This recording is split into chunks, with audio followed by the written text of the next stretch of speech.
The following is a listener-supported ministry from the Grace Evangelical Society. Welcome, friend, to a brand new week of Grace in Focus from the Grace Evangelical Society.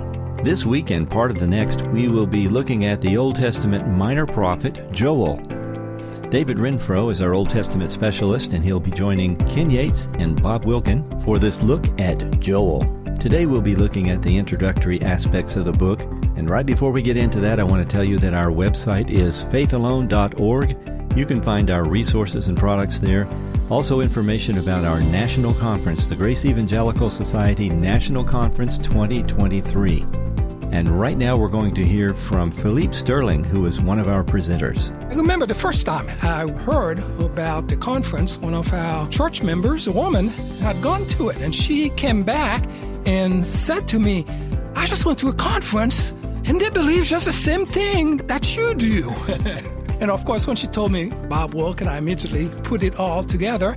But I started going, and that was about 20 years ago. And one of the greatest things to me is just that's a place where I find a lot of kindred spirits, people who study the scriptures and have come to an understanding of the grace and encouraging each other to come together to go through the Word. That's the greatest thing, just to be with kindred spirits and seeking to understand the Word better and better and apply it to life and ministry. Thank you, Philippe Sterling, for that encouraging word about the National Conference. The 2023 version happens May the 22nd through the 25th, right around the corner. So, friend, you are invited to go to our website, faithalone.org, and look up the details and get registered.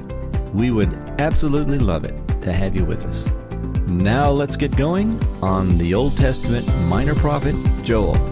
Today we have a treat. Ken and I are in the office with David Renfro, who is the Right Reverend. David Renfro, who is the Old Testament expert extraordinaire. I hate to correct you every time. It's Most Holy Right Reverend. Most holy. Well, that's what we call you around the office. Oh, okay. All right. As long as that's part of Sure. The Most Holy Right Reverend Renfro, he is here. He gave us an outline. We're going to be going through Joel, or is it Joel? It depends on what part of the country you're from.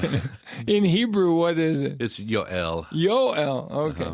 All right, let's talk about the author of Joel. Obviously, the name of the author is Joel, but it's really kind of a compound name because it's really made up of two words. Jo, which is short, believe it or not, for Yahweh, and then El, which is one of the Hebrew words for God. There's several words for God in the Old Testament. El is the primary emphasis. If you see El in the passage, it's emphasizing God's power. In fact, sometimes the word El is translated power. But in this case, Joel simply means Yahweh is God. And we would say in English something like the Lord is God, but in Hebrew it'd be more like Yah is God, or Yahweh is God. Yeah. There's a lot of different names that have a shortened name of Yahweh, like Zechariah, and it's used quite a bit, like I say, in Old Testament names. Hallelujah. Yah. It's really two words, praise, hallelujah, and Yah, which is shortened for Yahweh or the Lord. One thing I've noticed is, and Bob's kind of touched on this, when you look at the names of the prophets in the Old Testament, there's a lot of them that have the name God in it, like Micah, who's like God. Did the Hebrew people name all their kids, or a lot of them at least, with this idea of God in their name in different ways, either with El or Yah or whatever case may be? Or Eli, right? My God, or Elijah, right? Yahweh is my God. Is my God. Yeah, and there's Zechariah, which the Lord remembers. Right. From Zechariah, yeah. Zechariah, there's Zephaniah. Okay. And there's so many of those that have Yah at the end, or like you say, Ezekiel. Yeah. El at the end is God. So there's many, many names, except for names like David, which, of course, means beloved. All right, so now what about, he's the son of who? Pethuel, and that name literally means persuaded of God. Well, there's another name with El at the end. There you go. Even his dad here. Yeah. And guess what? That's all we know about Joel. That's pretty much it. We don't know where he's from. It doesn't give a location of where he ministered. We get hints from the text, and we'll go over that as we go through the book. We don't even know. In fact, the biggest controversy of this book is when was it written? There are at least 4 different theories, and all 4 of them are guesswork. When does the locust invasion take place? What is he describing? Yeah, right. And then he'll talk about showing up at this place called the Valley of Jehoshaphat. When is that going to happen? Because it talks about all the nations gathering in the Valley of Jehoshaphat. Of course, that's another thing we have to talk about, as to what in the world does that refer to? What does it mean? We should also mention this is at the end of the Old Testament in the section, the prophets, and this is in the subsection called the minor prophets. The minor prophets, And they're called minor prophets not because they're unimportant or lesser important, but because they're shorter for the most part. Not shorter in stature. No, but they're not vertically challenged. Right. But in Joel's case, it's only 3 chapters, and they're fairly short chapters. So this is a pretty short book, and it's the second of 12, right? We have 12 of the minor prophets. Correct. And it's a very important one because, as we've been talking about, it does discuss this locust plague. It does discuss the day of the Lord, and there's a lot of prophetic material in prophetic books. There you go. And that's why I went to seminary. Peter refers to Joel in the first sermon there in Acts. You have that, and you have Paul references it in Romans 10. We'll talk about that when we get into the text as well. So your date is about what? I'm picking around 825 BC, give or take 100 years. But we're after David, after Solomon. But before the Assyrian captivity. We're in the divided kingdom. Let me give you a timeline, okay? Right. The kingdom of Israel, when Solomon died, divided. 10 northern tribes, the 2 southern tribes. That occurred in 931 BC. Wow, I didn't know you knew the exact date. I was there, for crying out loud. That's why you're the most holy right reverend. Okay.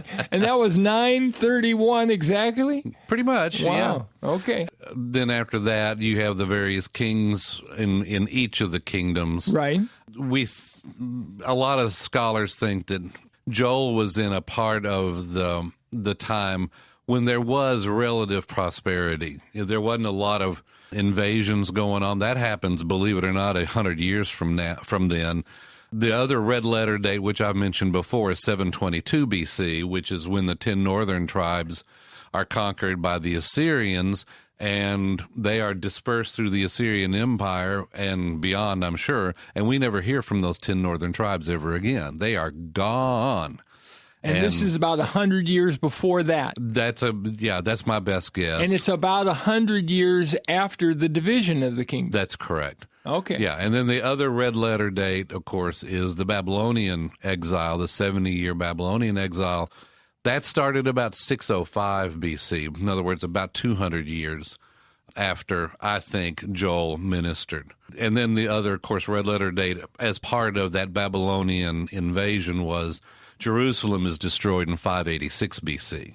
There's a big uprising thinking they could, get rid of the Babylonians. That came down and said, okay, Jerusalem no longer exists. And then the Babylonians got tired of it. They did. Yeah. And they destroyed the temple. They destroyed everything. I mean, It was like there wasn't one stone left on top of another almost. Which is why we have to go back with Nehemiah and, I guess, Ezra when they're rebuilding the wall and rebuilding the temple. And then there's this weeping because the later temple is not as glorious as Solomon's temple. It just doesn't measure up to Solomon's temple at all. And that post-exilic time, that when the Jews came back from the Babylonian exile, is a fascinating time to study. Of course, you have Esther, but you have Ezra, Nehemiah, and then the last 3 of the minor prophets, Haggai, Zechariah, Malachi, were what we call post-exilic prophets. And it's a fascinating time in Old Testament history. That's great. It really is. So now who's the audience? Who do we think, or do we know, who was the intended audience? Well, it doesn't, like I say, a lot of times in these prophets, it'll say he ministered, during the reigns of blah, blah, and so on. And it's obvious that that the main audience was the northern kingdom or the southern kingdom, depending on which prophet you're talking about. There's no hint here in Joel as to who he was talking about, except he does talk numerous times about Judah and Jerusalem, which means, and most scholars think this, and I tend to agree with them, that his primary ministry was with the southern kingdom. Even though the northern kingdom existed at that time, his comments here were directed toward the southern kingdom, simply because of the reference he makes later on in the text. Right. Okay, how about the purpose of the book? What is the purpose of Yael or Joel? Yoel. He already forgot what it said. Yo. Yeah. Man, that makes that so contemporary, doesn't it? If you go through this book, it's a fascinating book on a lot of levels. But to me, the two major purposes, themes if you want, the Lord, being sovereign that he is going to judge his own covenant people, but not only that, being sovereign over the whole world, he's going to judge all the nations. That's number one. He's sovereign, therefore he judges sin. The second theme that you see over and over again in this book as well is that he will restore his faithful people. So restoration is, to me, the second theme. And this is kind of an interesting way to do this. In one deity, you have extreme, devastating judgment upon sin. But then you have overwhelming blessing and restoration from the same God. And grace. All that is based on grace. You're right. You see this a lot in the Psalms, too. His judgment, but he's going to restore his people. Exactly. Right. And all of this within Joel can be tied into the expression, the day of the Lord. Is that correct? Yes. Is it both judgment and restoration, Yes. the day of the Lord?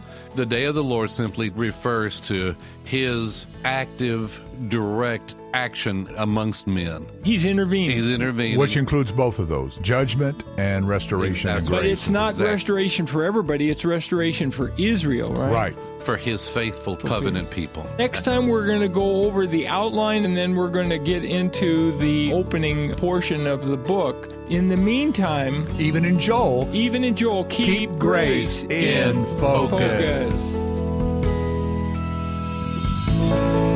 Zane Hodges' excellent commentary on Romans, entitled Romans Deliverance from Wrath, is available right now on our website, faithalone.org. Get half price through February 28, 2023, when you use the code word ROMANS. That's faithalone.org. Did you miss an episode of Grace in Focus that you really wanted to hear? Just come to faithalone.org. That's faithalone.org. We have all our past episodes right there on the site. In addition, we have all kinds of free resources available for you. It's all designed to help you mature and grow in your understanding of Scripture. So come visit us at faithalone.org. That's faithalone.org. On this program, we keep our requests for financial partners to a minimum. But if you are interested in becoming a financial partner with Grace in Focus, you can find out how to do that at faithalone.org. Our team is really great about answering questions, comments, and feedback. If you've got some, we hope to hear from you. Let me give you our email address so you can do just that. It's radio@faithalone.org. That's radio@faithalone.org. And on the next episode of Grace in Focus, we'll look at the outline of Joel and we'll get started on our study in that book. Please join us next time. Grace in Focus. This is the Grace Evangelical Society. Until next time, let's keep grace in focus. The proceeding has been a listener-supported ministry from the Grace Evangelical Society.